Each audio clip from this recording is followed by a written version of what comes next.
ரமலான் மாதம் வருவதற்கு முன்பு ஷஹபான் மாதத்திலேயே உங்களுடைய மனங்களை நீங்கள் சுத்தமாக்கிக் கொள்ளுங்கள் என்று நபி ஸல்லல்லாஹு அலைஹி வஸல்லம் அவர்கள் கூறியதாக அனஸ் ரலியல்லாஹு அன்ஹு அவர்கள் அறிவிக்கின்றார்கள்.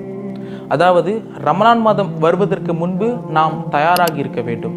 எப்படி என்றால் ஆன்மீகமாக தயாராகி இருக்க வேண்டும், உடல் ரீதியாக தயாராகி இருக்க வேண்டும் மற்றும் நமது மனதை தூய்மையாகி இருக்க வேண்டும். இவை அனைத்தையுமே நமக்கு உன்னத பூர்வமாக நினைவூட்டுவதற்காக வருகின்ற பிப்ரவரி 15ஆம் தேதி மாலை 7 மணி அளவில் நமது இஸ்லாமியா மெட்ரிக் மேல்நிலைப் பள்ளியில் வைத்து ரமலானே வருக என்ற சிறப்பு நிகழ்ச்சி ஒன்று இந்திய மாணவர் இஸ்லாமிய அமைப்பு கோவையின் சார்பாக நடத்தப்பட இருக்கின்றது.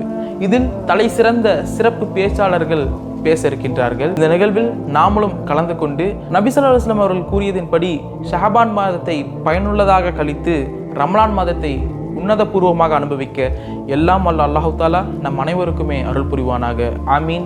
அஸ்ஸலாமு அலைக்கும் வரஹ்மத்துல்லாஹி வபரகாத்துஹு.